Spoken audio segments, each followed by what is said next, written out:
that you've ever done anything creatively. No, you sound ridiculous. Ridgeside K9, house pets to working dogs, obedience to protection. Welcome to a quick snapshot of our Sunday special training group and the training that we do. Every Sunday, we start our program out with about 35-40 minutes of obedience, group obedience, working the dogs in and around other dogs, maintaining control, stability, clear-headedness, all the stuff that is often overlooked. And we just messed the camera up this Sunday and I forgot to have it running, but we'll get that on the next training group.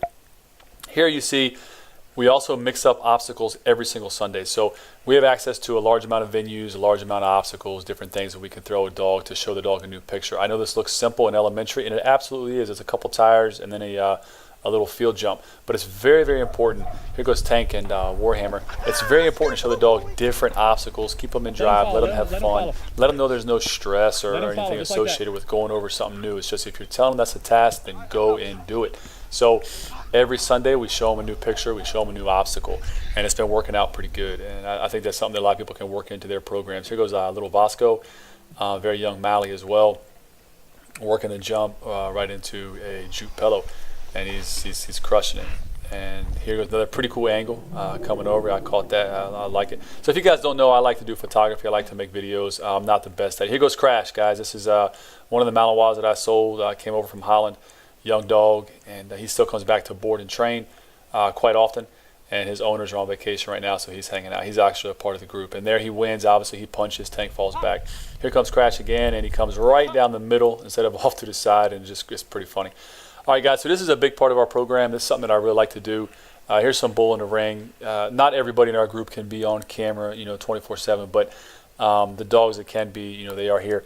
So you'll see a lot going on. So what's happening here is we use the bull in the ring methodology to build drive and courage, to be honest with you, in dogs that maybe lack a little bit, and then also use it as an opportunity to show aggressive dogs that just because there's other dogs around, you still need to stay focused on the man. So if they don't stay focused, they don't get rewarded by grip. If they stay focused, they get rewarded by being allowed to grip against the suit. You'd be surprised how many dogs that are badass dogs or savages will get around other male, indoor, female dogs, and there's both in this group, and they shut down. They get off task, they get confused, and they get very distracted by working within close proximity to multiple dogs. So right here you'll see something interesting. So we calm it all down. This is a per handler capping exercise where we stop the aggression. The handlers must control the dog. The decoys are going to work in and around the dogs. When the handler feels their dog is calm and relaxed, they'll take their dog out and reward the dog and give it a break. You'll see in the background here of all these, we have puppies tied out all over the place.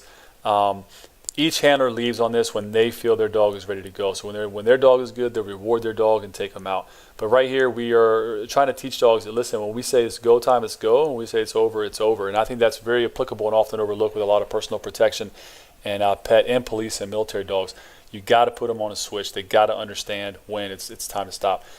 So we go from obedience to the obstacles into the group aggression of work, and then here we do single handler working with the decoy to work on different building skill sets and scenarios, etc. So this shepherd's crushing me right here. I'll switch out. These are all fast forwarded, so it's quite a bit of time per decoy. There's a lot going on behind the camera. Here I'm hanging out with Tank and his dog, and we're just working on targeting more than anything right here with a very young dog. So we're trying to time the catches perfectly, and there's kind of an art form in and of itself to do that. But the projecting forward, rebounding backwards, and try to catch them and target them just right, so he gets positive reps, wins every time, crushes every time, and just takes a lot out of it. And this actually really impressed me right here. He's going to send this dog. It's actually going to grab me in the mid leg, which I was actually pretty happy with, believe it or not. Here we have another Doberman.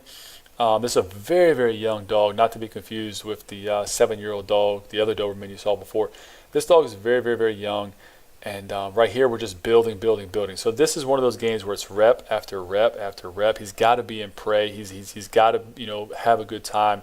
Not too much stress, not too much pressure. But we're building, and he's growing, and that's all we can do. And he's doing a phenomenal job. Same thing here with this shepherd working with Tank. We're trying to remove some of the stress, let the dogs win, keep the dogs positive, keep everybody happy. And the stress will come a little bit later, once the dogs have more and more confidence, and then you slowly apply more and more stress. But it's really important to build them before you break them, if that makes any sense.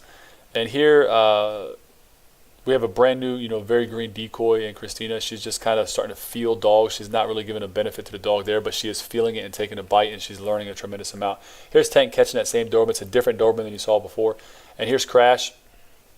And I'm jumping around a lot, but I'm watching the video kind of at the same speed you guys are and putting the audio over. So Crash is working with Tank, and you'll see here we do some slow motion kind of on-off. So with Crash, what we're working on is lift-offs and then right back on in the same spot. And what he needs is repetition, repetition, repetition. You can never, ever, ever overlook the value of hundreds of reps in order to condition a controlled and/or conditioned response in the dog. So the more times he sees that picture, when it's a calm environment like this, it's stable, it's secure, I'm guiding him in, when it's stressful and it's chaotic, the more likelihood he is to succeed and go right back in that same spot. So see, he's trying to engage right there. I pull him back. I release him, and boom, right back on target. That's exactly what we want in this dog as we start to build him. So Tank did a real good job bringing some drive out of him. You see with the leash here, I got pressure on, pressure off, pressure on, pressure off.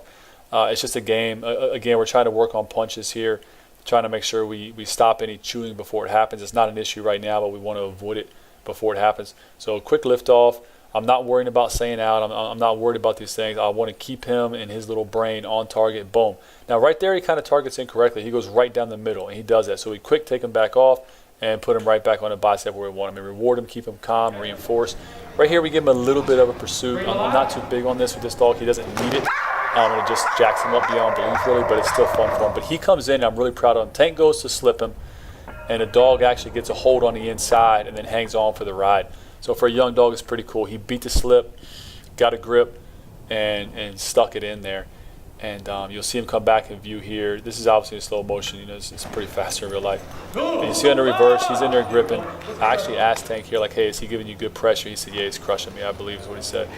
And he's just punching deeper and deeper and driving deeper and deeper. It's exactly tail wagging the whole time. This is what we want tremendously for little Crash there. And then Christina here, again, she's learning her footwork. So she's just learning how to move in the suit with a lot of pressure. It's one thing to move in the suit, which is a task in its own. It's another thing when you have a very serious dog hanging off of you, countering, punching, countering, punching, countering, punching, wrapping your leg, holding on. You're worried about your hands. You're worried about your face. All the things that a green decoy has to learn to deal with while feeling the pain compliance of a real bite. While we're working with Christina on that, we're also working in a little bit of obedience, basic obedience, and I do mean basic. But that's about it, guys. Ridgeside K9, you see there, we do a send and a down recall, send down recall.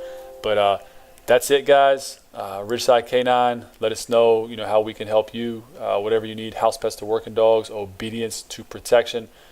We're here to help you no matter what it is. Reach out to us on Facebook, Instagram, the website, email, phone, text message. We do it all, guys. But just a little snapshot, a little fun day on Sunday. And that's it. Ridgeside K9 Special Training Group.